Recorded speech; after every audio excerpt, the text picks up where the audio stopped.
puedas ser plenamente feliz, para que puedas gozarte en esta vida. ¿Qué necesitas? Alimentarte bien, comer de su cuerpo y beber de su sangre, venir los domingos a comulgar. Y claro que lo puedes hacer no solamente los domingos. Una persona bien alimentada pues no solamente come bien el domingo. Una persona bien alimentada come el lunes y el martes y el miércoles y todos los días. Hermanos, es una alegría saludarlos nuevamente dentro de esta aula virtual de evangelización activa. Continuando con nuestro aprendizaje y una vez que hemos conocido la vida en abundancia que Dios planeó para nosotros, el estudio lo enfocaremos en experimentar esta vida y para ello es necesario estar unidos a Cristo. En la sesión de hoy veremos cómo la Eucaristía logra que estemos unidos a Jesús de la misma manera en que una rama está unida a un árbol. Acompáñanos en esta enseñanza.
Bienvenidos, queridos hermanos, nuevamente a nuestro curso de evangelización fundamental. Me da mucho gusto nuevamente estar con ustedes para continuar esta maravillosa aventura que estamos recorriendo juntos, conociendo a Jesús.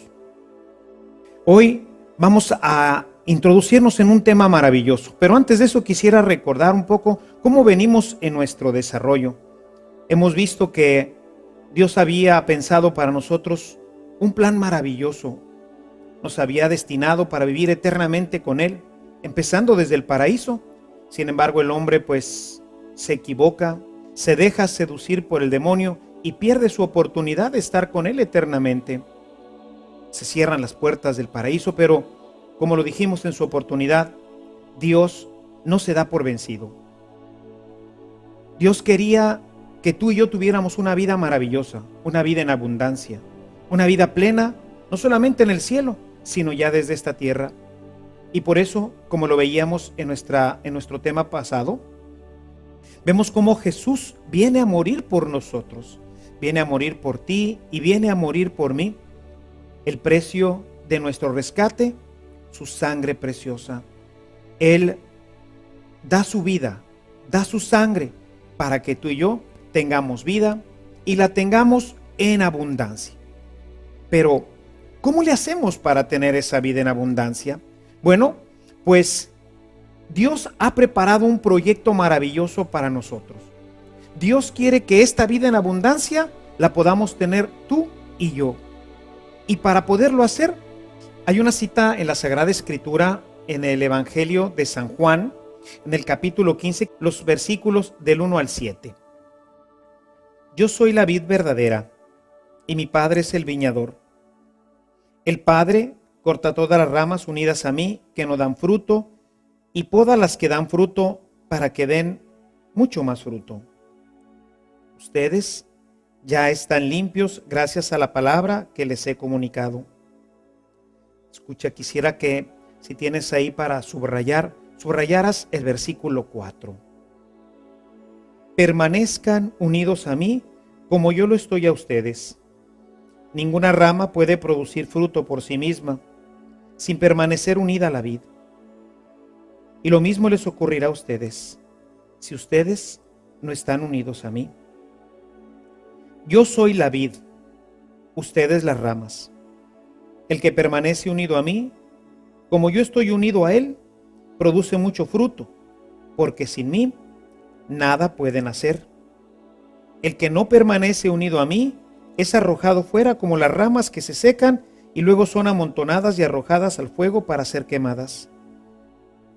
Si permanecen unidos a mí y mis palabras permanecen en ustedes, pidan lo que quieran y lo tendrán. Este texto nos indica con gran claridad cómo es posible que esta vida maravillosa que Dios nos ha traído, la podamos vivir tú y yo. Es necesario para ello estar unido a Jesús. Si tú te fijas en el Evangelio de San Juan, en el capítulo 11, en el verso 25, Jesús nos dice que Él es la vida.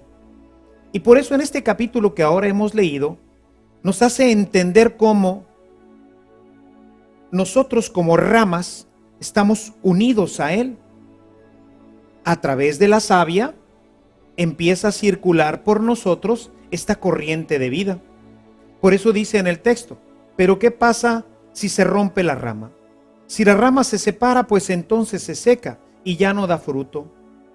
Necesitamos entonces estar unidos a Él de la misma forma en que la rama está unido a su tronco, porque del tronco es en donde están las raíces y de las raíces es de donde sube la savia, que es lo que le da vida a todo el árbol. Seguramente que si Jesús hubiera vivido en este tiempo moderno, quizás nos hubiera dado otro ejemplo que quisiera hoy ponértelo. Imaginémonos que fuéramos nosotros unos tostadores. Quizás Jesús hubiera dicho, si viviera en nuestro tiempo, diría: yo soy la corriente eléctrica y ustedes son los tostadores. Ustedes son los tostadores, las licuadoras, las planchas. Y bueno, pues decimos, o sea, si yo soy un tostador, el mejor tostador del mundo, maravilloso, perfecto, pero no estoy conectado, pues entonces no sirvo para nada. Soy un cacharro inútil que no sirve para nada. O si yo fuera la mejor plancha o el mejor CD o cualquier aparato, si yo no tengo corriente eléctrica, si no circula por mí esto que hace que yo tenga, pues, con qué funcionar, pues no voy a funcionar. Jesús, que vivía en otro tiempo, que vivía en el tiempo en el que pues todo mundo por ahí tenía la oportunidad de tener un arbolito y pues tenían ahí sus higos y tenían allá sus olivos, pues entonces para ellos en esta cultura era muy fácil entender. Yo soy la vid y ustedes son las ramas. Yo soy el tronco y ustedes son las ramas. Si la rama se separa del tronco, pues ya no tiene vida. Es entonces necesario estar unidos a Cristo. Cristo nuestra vid, Cristo nuestra fuente de la vida verdadera, de la vida que hace que podamos nosotros verdaderamente ser felices. Y quizás ahora te estarás preguntando, bueno, ¿y cómo me uno a Jesús? ¿Cómo puedo permanecer en esta relación con Él? Bueno, para ello quisiera mostrarte un texto que es fundamental. Quisiera que en tu Biblia fueras al Evangelio, en este mismo Evangelio que estamos viendo, en el Evangelio de San Juan, pero que fueras ahora al capítulo 6. En el capítulo 6, Jesús nos va a hablar sobre la Eucaristía, el pan que da la vida eterna. Es un tema maravilloso. Ojalá y pudieras leer todo este capítulo. Se le llama teológicamente el sermón de Jesús sobre el pan de la vida. San Juan quiso incluir en su evangelio esta explicación maravillosa, que son una colección de temas, una colección de sermones, una colección de catequesis que Jesús hizo sobre este tema fundamental que es la Eucaristía y que finalmente organizó en un solo capítulo, que es el capítulo 6 del Evangelio de San Juan, Le llamamos el sermón eucarístico. Y en este sermón eucarístico, en la parte ya casi final, encontramos el siguiente texto. Quisiera que fueras a tu Biblia y ahí en tu Biblia, en este capítulo 6 de San Juan, fuéramos directamente al versículo 51. En este versículo dice lo siguiente. Jesús añadió: Yo soy el pan vivo bajado del cielo. El que come de este pan vivirá para siempre, y el pan que yo daré es mi carne. Yo la doy para la vida del mundo. Esto provocó una fuerte discusión entre los judíos, los cuales se preguntaban: ¿cómo puede éste darnos a comer su carne? Jesús les dijo: Yo les aseguro que si no comen la carne del Hijo del Hombre y no beben su sangre, no tendrán vida en ustedes. El que come mi carne y bebe mi sangre tiene vida eterna, y yo lo resucitaré en el último día. Mi carne es verdadera comida, y mi sangre verdadera bebida. El que come mi carne y bebe mi sangre, permanece en mí, y yo en él. El que come mi carne y bebe mi sangre, permanece en mí, y yo en él. Si te fijas, es exactamente lo que acabamos de leer en el capítulo 15. Permanezcan en mí. Si ustedes no permanecen en mí, pues entonces no tienen vida. Pero si permanecen en mí, entonces yo les doy la vida y les doy la vida eterna. Y Jesús nos aclara que para poder tener esta vida eterna, necesitamos comer su carne y beber su sangre. Y tenemos que comerla y tenemos que beberla físicamente. Esto causó un gran escándalo entre ellos. Tanto es así que si tú te fijas en este mismo capítulo, pero en el verso 67, Jesús les va a preguntar a sus mismos apóstoles si ellos se van a ir, porque la gente que escuchó esto se escandalizó. Jesús les dice: ¿y ustedes también se van a ir? ¿Por qué se escandalizó tanto la gente? San Juan ha sido muy precavido en escoger las palabras exactas en griego. Recordemos que Jesús predicaba en hebreo, que era el lenguaje en el que pues hablaban en aquel tiempo, ¿verdad? Hablaban en arameo, precisamente. Y en arameo Jesús utilizó unas palabras que escandalizaron, y entonces, para reportárnoslas a nosotros, el evangelista San Juan buscó los términos griegos que mejor pudieran haberlo representado. Todo el capítulo 6, como decía, nos refiere este tema de la Eucaristía, que empieza con la multiplicación de los panes. Yo les daré un pan para la vida eterna, un pan que hay que comer. Sus padres comieron del pan del maná en el desierto, pero se murieron. El pan que yo les daré será un pan para la vida eterna. En griego tenemos dos verbos. Tenemos el verbo phagein, como lo estás viendo ahorita ahí en tu pantalla. El verbo phagein significa comer. Quizás una palabra conocida para ti, porque seguramente habrás oído el término de antropófago.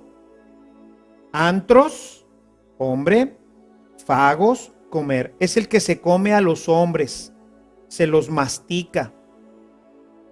Y hay otra palabra que es la palabra trogon. La palabra trogon también es comer. Nada más que la palabra trogon tiene la característica de que es realmente el ejercicio de masticar y deglutir. Podríamos nosotros, si el apóstol no hubiera sido tan preciso, nosotros podríamos haber pensado que se refería simplemente a comer en un sentido figurado. Seguramente habrás oído aquella expresión de, por ejemplo, le dice el esposo a la esposa: mi vida, te comería a besos. Sabemos que no se la va a comer. Es un término nada más romántico, poético. Hay en la escritura, por ejemplo, en Jeremías, un pasaje en donde Dios le dice a Jeremías que se coma este rollo, es un rollo de la ley. Y bueno, pues nos dice que cuando lo comió, le supo muy rico en la boca, pero luego le amargaron las entrañas. Se está refiriendo a la asimilación de la palabra de Dios. La palabra de Dios sabemos que pues es muy rica, nos gusta escucharla, pero a la hora que la vivimos, a la hora que la predicamos, nos amarga la vida, nos amarga las entrañas. Por eso es que pues todos los profetas terminaron siempre como mártires. Y vemos ahí entonces el uso de esta palabra phagein, en donde se refiere precisamente pues a un uso general. De hecho, todos los términos que utiliza antes de pasar al versículo 54 ha usado la palabra phagein, pero inmediatamente después va a usar la palabra trogon, la cual nos habla de masticar. Es el proceso propiamente de deglutir, de comer físicamente. Por eso la gente en ese momento se escandalizó. Ellos estaban entendiendo que tendrían que comérselo, que tendrían que masticarlo. Imagínate, tendrían que masticar a Jesús. Tendrían que agarrar uno de sus brazos y morderlo, comerlo, arrancarle un pedazo de carne y comérselo. Esto era realmente una locura. ¿Quién podría hacer eso? Van a decir precisamente los judíos, ¿quién podrá aceptar todo esto? ¿Quién podrá aceptar esta doctrina? Dice en el versículo 60, muchos de sus discípulos al oír a Jesús dijeron, esta doctrina es inadmisible. ¿Quién puede aceptarla? Era verdaderamente difícil entenderlo. Sin embargo, Jesús lo tenía todo planeado. Jesús tenía todo perfectamente programado para que nosotros pudiéramos comer su carne, para que pudiéramos beber su sangre. Si me acompañas, ahora vamos al capítulo 26 del Evangelio de San Mateo, la última cena. Jesús, estando ahí en la última cena, cuando ya se pone a la mesa, puedes leer lo siguiente a partir del versículo 26.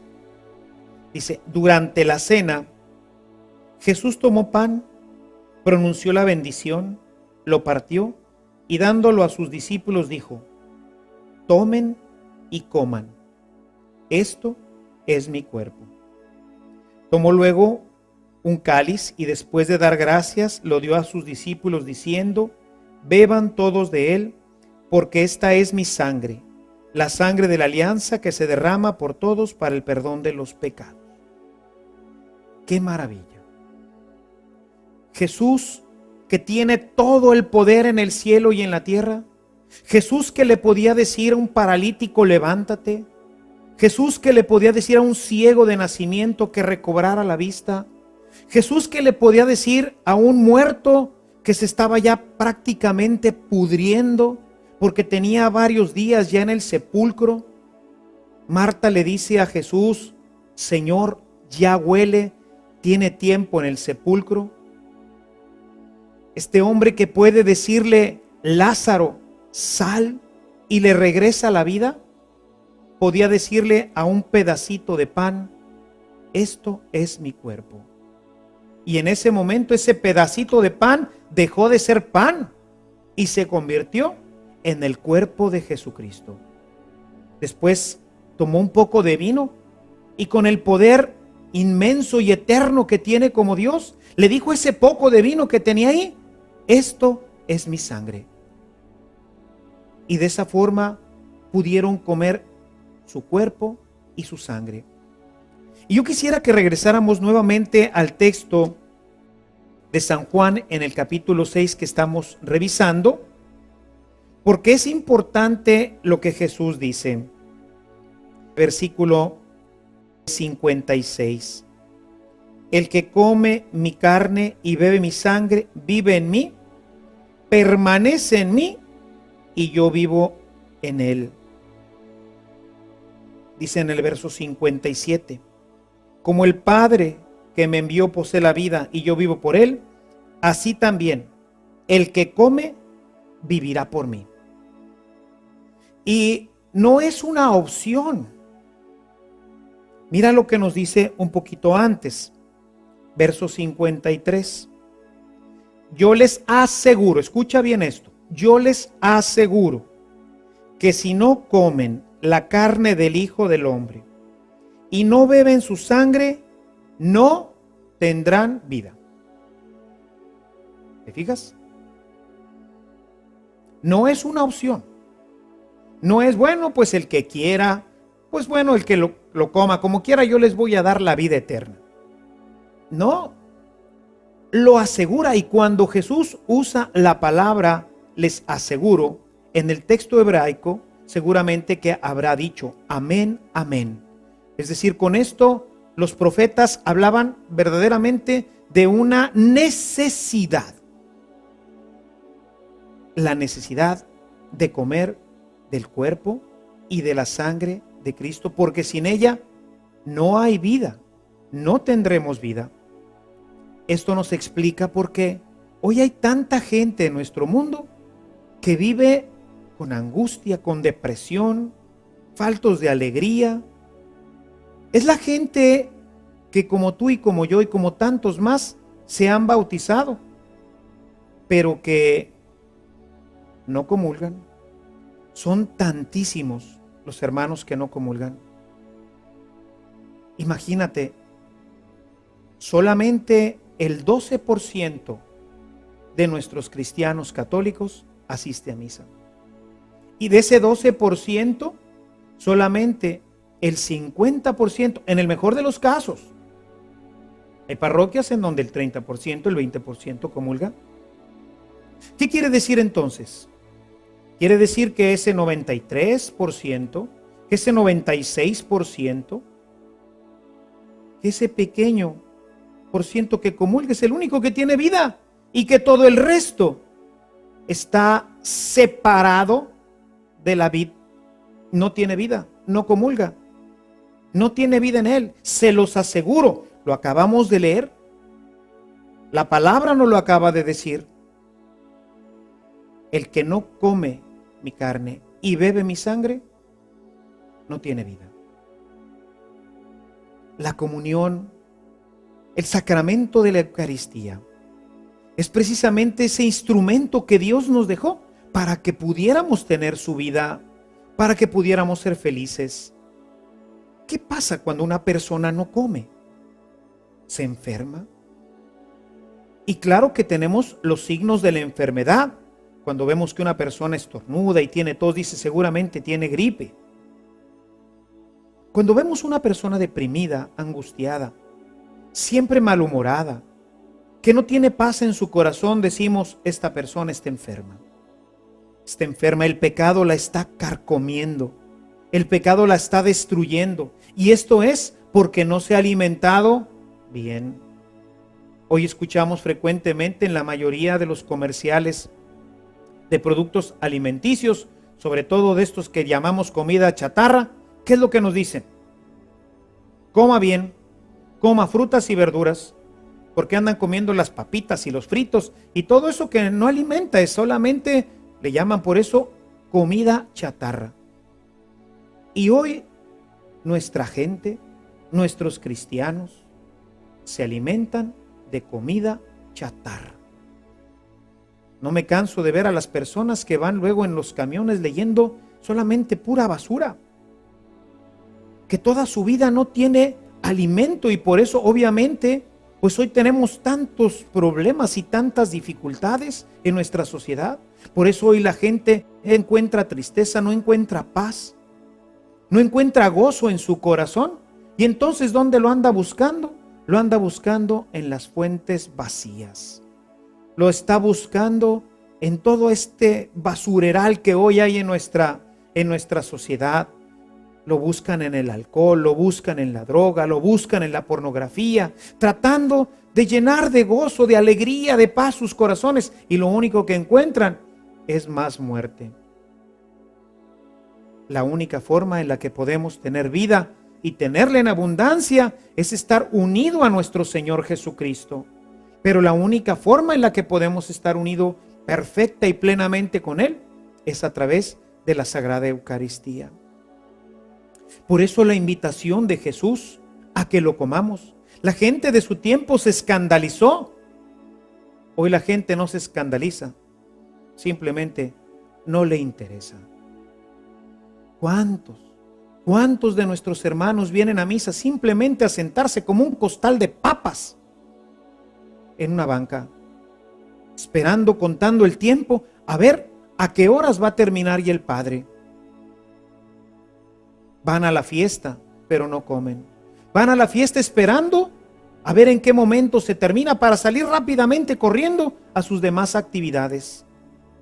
Y obviamente la paz, la felicidad, la alegría, pues no está en sus corazones. Jesús vino, sí, y vino para que tengas vida y para que la tengas en abundancia, para que puedas ser plenamente feliz, para que puedas gozarte en esta vida. ¿Qué necesitas? Alimentarte bien, comer de su cuerpo y beber de su sangre, venir los domingos a comulgar. Y claro que lo puedes hacer no solamente los domingos. Una persona bien alimentada pues no solamente come bien el domingo. Una persona bien alimentada come el lunes y el martes y el miércoles y todos los días. Para tener fuerza, para tener vida interior necesitamos la Sagrada Eucaristía. Y hoy tanta gente que no lo hace. El que no come mi cuerpo y no bebe mi sangre, no tiene vida. No hay vida en él. Es un muerto. Y por eso todas las consecuencias que van viniendo a nuestra vida, depresiones, angustias, insatisfacciones, falta de paz interior, es porque dentro del corazón no hay este alimento que nos da la vida. Pero ¿es que podemos acercarnos a la Eucaristía así nada más? Por supuesto que no. Necesitamos estar preparados. Necesitamos estar bien dispuestos. Sin esta vida, pues no tendremos la vida eterna. Pero si nos acercamos indignamente a recibirla, entonces nos estaremos comiendo nuestra propia condenación. Yo quisiera que fueras a tu Biblia. Vamos a ver ahora la carta a los Corintios. Corinto era una ciudad muy importante, pero era una ciudad, era un puerto muy difícil.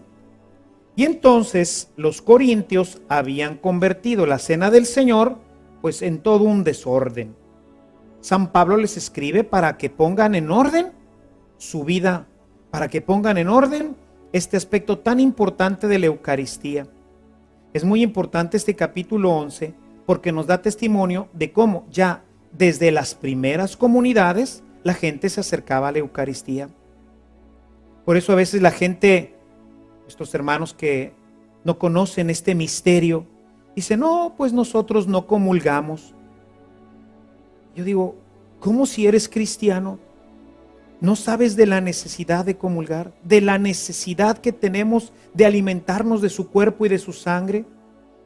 Este capítulo 11 de la primera carta a los Corintios es un hermoso testimonio de cómo ya la primera comunidad ya vivía esta enseñanza. No leo todo, básicamente a partir del versículo 17 están todas estas enseñanzas, en donde San Pablo les dice que han convertido la Eucaristía verdaderamente en un gran desorden, como a veces pasa todavía en nuestras propias Eucaristías. Este texto bien valdría aplicarlo ahí en las Eucaristías, en donde de repente vemos que los niños corren, brincan, saltan, en donde todo se convierte en un desorden y hay poco aprovechamiento para el espíritu. Pero bueno, de eso hablaremos en otro momento. Hoy quisiera que nos refiriéramos directamente al versículo 21. Quisiera, si tienes con qué marcar en tu Biblia este texto, es el versículo 21 al 23, que es muy importante. Dice, porque cada cual empieza comiendo su propia cena, y así resulta que mientras uno pasa hambre, otro se emborracha. Pero, ¿es que no pueden comer y beber en sus propias casas? En tan poco estima tienen a la iglesia de Dios, que no les importa avergonzar a los que no tienen nada. ¿Qué voy a decirles? ¿Qué esperan que les diga? Pues que los felicite. Pues no, absolutamente no. Era verdaderamente un gran desorden. Y Pablo tenía que poner orden en esta situación, porque ya la gente pues no le importaba insultar o no insultar. A lo mejor habían vivido una semana completamente al margen de la doctrina cristiana, y como quiera ellos llegaban ese día ahí con sus, hoy diríamos, ¿verdad? Si esto hubiera ocurrido allá aquí en México, pues diríamos, llegaron con sus tortas y sus tacos y llegaron ahí con sus cazuelas, y ya aquello ya era todo un desorden. No importaba cómo habíamos vivido nuestra vida durante toda la semana, finalmente llegábamos ahí al banquete a escuchar un buen rollo que nos iba a tirar ahí uno de los apóstoles, y después nos íbamos a nuestras casas. Y dice San Pablo: señores, tranquilos, así no es. Necesitamos poner orden. Y él explica cómo él ha recibido esta tradición, cómo él recibió directamente de los apóstoles esta tradición, cómo recibió esta instrucción de que la Eucaristía es el banquete sagrado, que lo que vamos a recibir no es un pan, no es un poco de vino, no es un signo. Los testigos de Jehová han modificado la Biblia. Ya lo comentaba en una de nuestras primeras reuniones.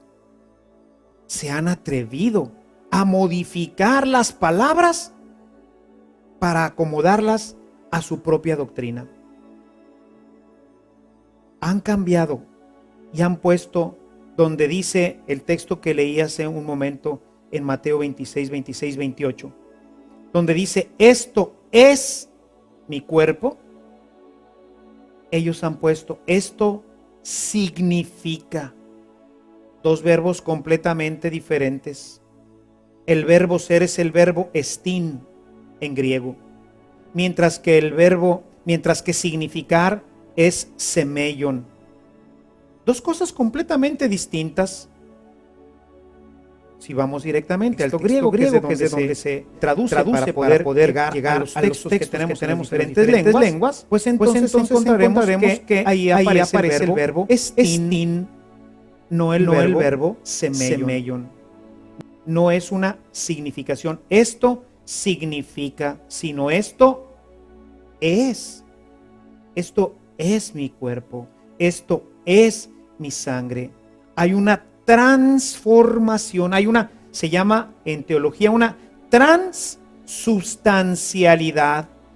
Deja de ser una substancia, ya no es la substancia de pan, sino que ahora es la substancia de Cristo, verdaderamente su cuerpo. No es una significación. Lo que nosotros hacemos cada domingo no es simplemente una representación de lo que ocurrió en la última cena. Teológicamente se le llama memorial. Nosotros hacemos una memorialización, no un recuerdo.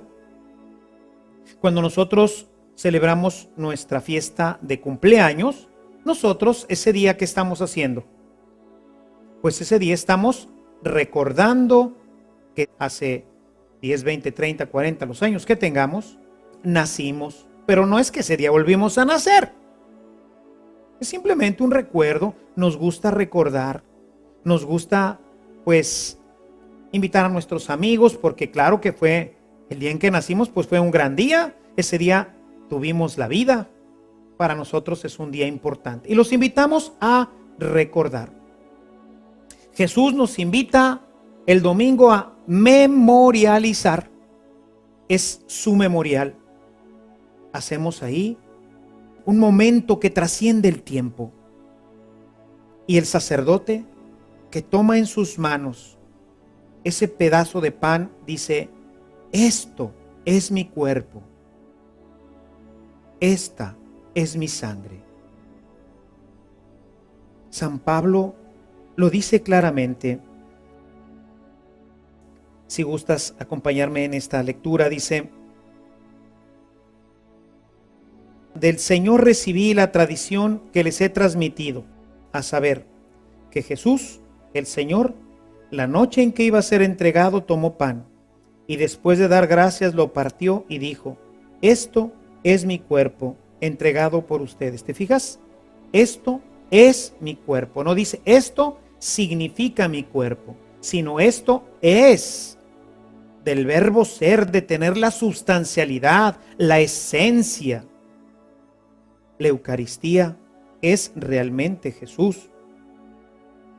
Igualmente, después de cenar, tomó el cáliz y dijo: este es el cáliz de la nueva alianza sellada con mi sangre. Cuantas veces beban de él, háganlo en memorial mío. No dijo: cuando lo hagan me van a recordar. No, no estamos recordando. Podemos recordar cuando leemos la Sagrada Escritura y podemos cuando vemos, por ejemplo, la Pasión de Mel Gibson y otras tantas, la de Sefirel y otras tantas, pues ahí podemos recordar ese momento. Podemos ver cómo Jesús en ese momento, pues toma el pan y toma la copa con el vino y pronuncia estas palabras. Está recordando, estamos recordando, pero en misa no. El sacerdote, constituido por Jesús como un alter Christus, en ese momento él puede, con el poder que él mismo le confirió, transformar el cuerpo y la sangre del Señor para que todos lo comamos, porque si no, ¿qué hubiera sido de nosotros? Pues bueno, Pedro y los demás apóstoles, pues claro, ese día comieron su carne y bebieron de su sangre, porque Jesús dijo: este es mi cuerpo y este es mi sangre. Pero ¿y todos nosotros que somos cristianos? ¿Y todos nosotros que necesitábamos también de este alimento? ¿Qué es lo que íbamos a hacer? ¿No tendríamos ya más alimento? Necesitaba dejarnos también la posibilidad, la capacidad de que esto se repitiera. Y todos los apóstoles fueron comunicando a través de la imposición de las manos este poder que recibimos ahora también nosotros, los sacerdotes de este tiempo, para, como lo hicieron en aquel, poderlo seguir haciendo también nosotros, de manera que todo el pueblo cristiano se pueda seguir alimentando del cuerpo y de la sangre de Jesucristo. Pero no termina ahí el texto. Dice en el versículo 26: así pues, siempre que coman de este pan y beban de este cáliz, anuncian la muerte del Señor hasta que venga. Escucha ahora el 27. Por eso, quien coma el pan o beba del cáliz del Señor indignamente, peca contra el cuerpo y la sangre del Señor. Más claro no puede estar. Lo primero que nos deja ver esta cita es que realmente Pablo, que no cenó con el Señor, y toda esta comunidad que estaba reunida allí en Corinto, no había cenado con el Señor. Ellos reconocían que en el pan y en el cáliz, una vez que se habían pronunciado las palabras que hoy llamamos consacratorias, a partir de ese momento ya no era más pan y ya no era más vino. Por eso el que se lo coma indignamente peca contra el cuerpo y la sangre del Señor, que es lo que está ahora ya en ese pedazo de pan y en ese pedazo de vino, en ese poco de vino que ya no es pan y que ya no es vino, sino que ahora es el cuerpo y la sangre del Señor. Y dice, verso 28, examínese pues cada uno a sí mismo antes de comer el pan y beber del cáliz, porque quien come y bebe sin distinguir el cuerpo, come y bebe su propio castigo. Y mira lo que dice en el verso 30. Por eso hay entre ustedes muchos enfermos y débiles, y son bastantes los que mueren por esta razón.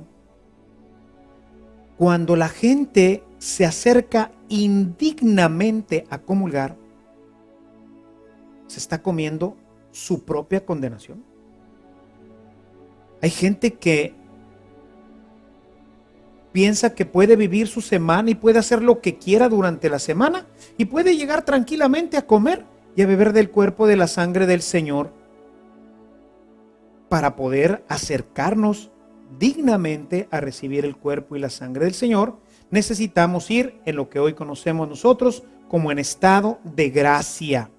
Necesitamos estar en comunión con Cristo. lo único que nos separa de Él, pues es precisamente el pecado. Lo único que nos separa de Él es el pecado. Si nosotros no estamos en comunión con Él, pues ¿cómo vamos entonces a recibir la comunión? Hay gente que dice, no, yo primero pues comulgo y después me confieso, después voy a reconciliarme con Dios. Cuando yo ofendo al Señor, cuando yo hago lo que Él me prohíbe hacer, como ya lo hemos visto anteriormente, se rompe nuevamente mi relación con Él. Y necesito nuevamente volverla a entablar.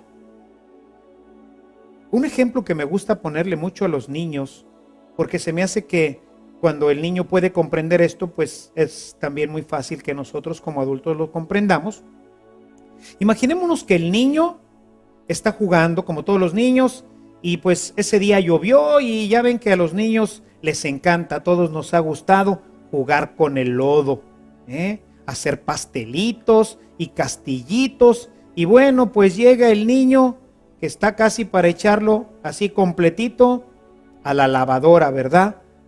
Viene todo completamente lleno de barro, viene completamente lleno de lodo. Imaginémonos que el niño pues ya la mamá lo llama para comer, ha estado jugando toda la mañana ahí con el lodo y entonces pues llega así con todas sus manos completamente llenas de lodo y entonces le dice, oh, muy bien mamá, me voy a sentar a comer. Pero, momento, no. Primero vas, te lavas las manos bien lavadas, te cambias tu ropa, te arreglas y después bajas para comer. ¿O dejaríamos que un niño se acercara así todo hecho un lodo? ¿Se acercara a comer? Se llenaría de microbios, de bacterias, se enfermaría. No, necesitamos acercarnos a comer con las manos limpias.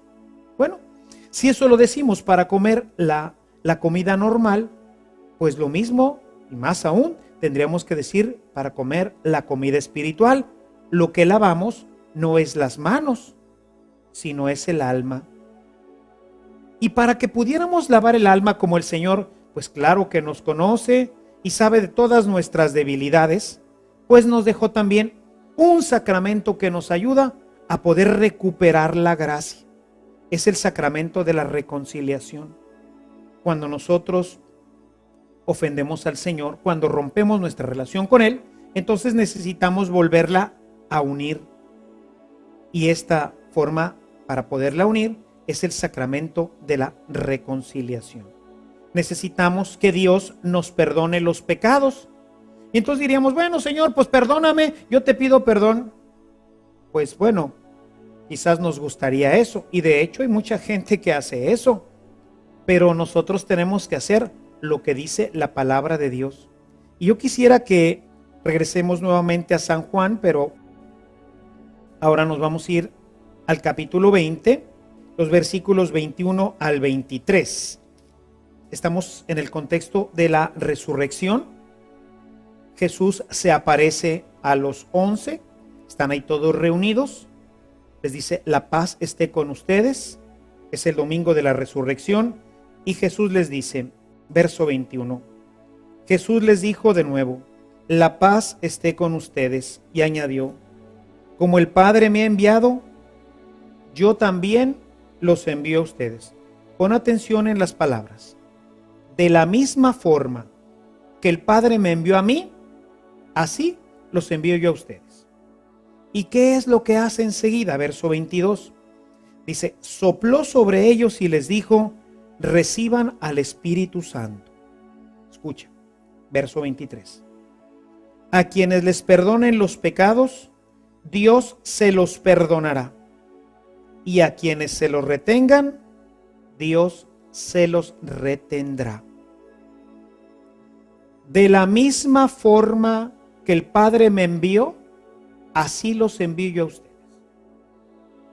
Los llenó de Espíritu Santo y les dio el poder para perdonar los pecados. Pero más aún, lo más interesante de este texto es que les dio el poder para retenerlos.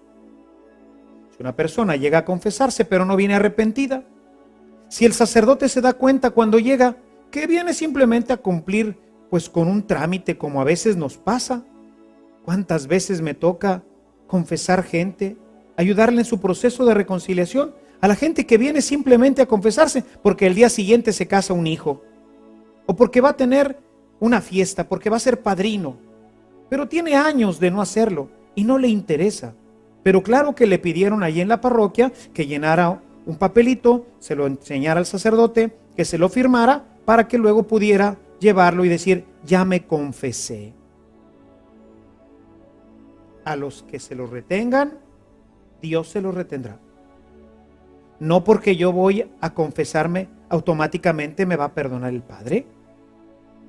Exige forzosamente el arrepentimiento, el cambio de vida, porque me voy a volver a acercar a esta fuente de gracia que es Dios, porque me va a preparar este estado de gracia para volver a comer del cuerpo y de la sangre para que pueda yo tener vida. Nos acercamos al sacerdote en el sacramento de la reconciliación para que Él, en el nombre de Dios, en el nombre de Jesucristo que tiene poder para perdonar los pecados, me perdone mis pecados. Y hay gente que dice, no, el sacerdote, ¿por qué tengo que ir yo con un padre? Es igual que yo, es un humano como yo. Momento, sí, humano sí, igual no. Dice, reciban el Espíritu Santo. Y hay un envío. Nosotros recibimos el Espíritu Santo el día de nuestro bautismo. Y podemos ver que es diferente lo que Jesús dice en cuanto a lo que hace el Espíritu Santo en el bautismo. Vayan por todo el mundo y bautícenlos. ¿Para qué? Para que forman parte de mi pueblo, para que formen parte de la familia. Y sabemos que por el bautismo, como ya lo mencionamos, empezamos a ser hijos de Dios y hermanos de todos nosotros. Nos unimos a Jesús, a la gran familia de Dios. Pero a los 11 reunidos en ese día, los envió con la misma misión que él había recibido del Padre, que era reconciliar al mundo con él. Y para ello, pues obviamente tendría que darles el poder. Hay un texto para aquellos que dicen, no, es igual, son hombres como nosotros. Yo quisiera que fueras directamente del capítulo 9, hay un pasaje interesante que nos ayuda a comprender mejor esto. En este pasaje, a Jesús le llevan unas personas a un paralítico. Este paralítico va llevado entre 4 amigos y se lo llevan para que él lo sane. Jesús, al ver la fe de estos hombres, pues va a ayudarles. Si gustas, capítulo 9, los versículos del 2 al 8. Entonces le trajeron un paralítico tendido en una camilla. Jesús, viendo la fe que tenía, dijo al paralítico, ánimo, hijo, tus pecados te han quedado perdonados. Algunos maestros de la ley decían para sí, este blasfema. Jesús, dándose cuenta de lo que pensaban, les dijo, ¿por qué piensan mal? ¿Que es más fácil decir tus pecados quedan perdonados o decir levántate y camina? Pues ahora sabrán que el Hijo del Hombre tiene poder en la tierra para perdonar los pecados.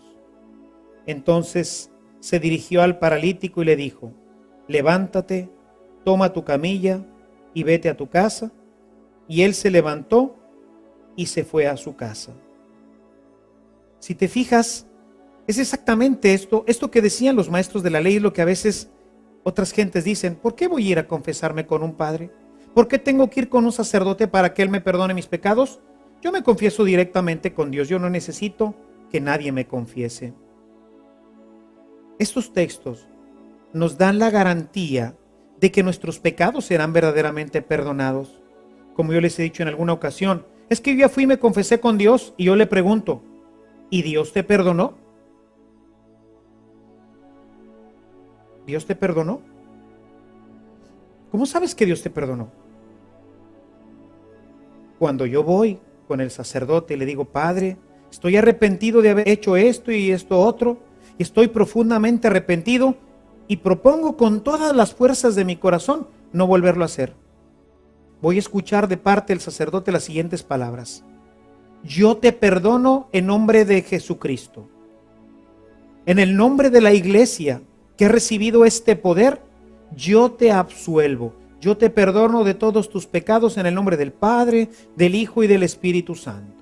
En el nombre del Padre y del Hijo y del Espíritu Santo, Él me ha perdonado. Y como es palabra del Señor, en este texto que escuchamos de Juan, a los que les perdonen, yo les perdono.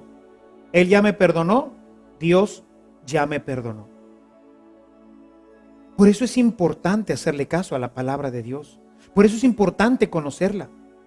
Nos perdemos de tantas gracias, o a veces cometemos gravísimos errores, como por ejemplo el acercarme a comulgar sin estar en gracia, sin haber recibido previamente el perdón de mis pecados, porque me acerco sin discernir el cuerpo y la sangre del Señor.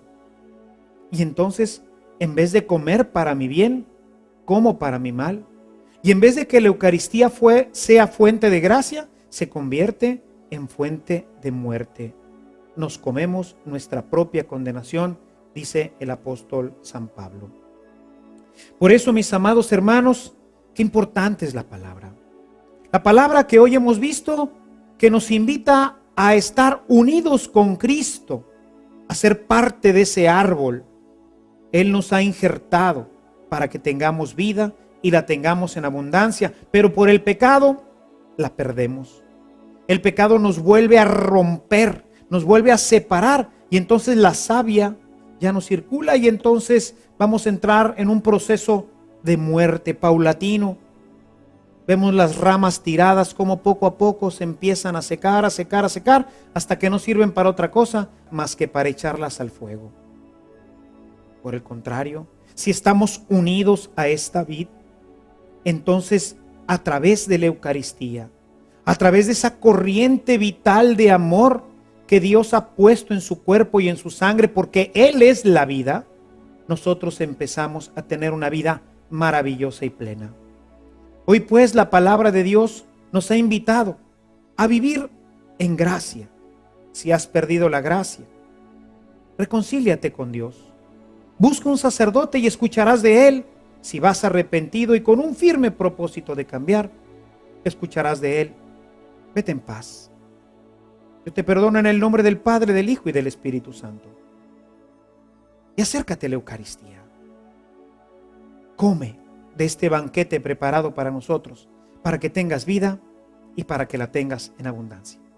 Que el Señor te bendiga y nos vemos en nuestra próxima reunión.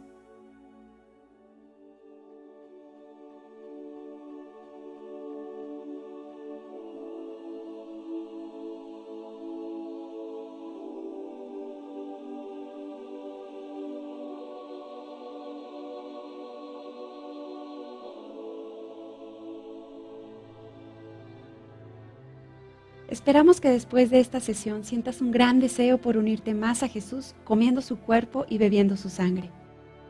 La próxima semana continuaremos con este fascinante tema en el que el Padre Ernesto explicará cómo podemos ser dignos de participar de esta comunión plena y perfecta con Dios si hemos estado viviendo en pecado. Hasta entonces.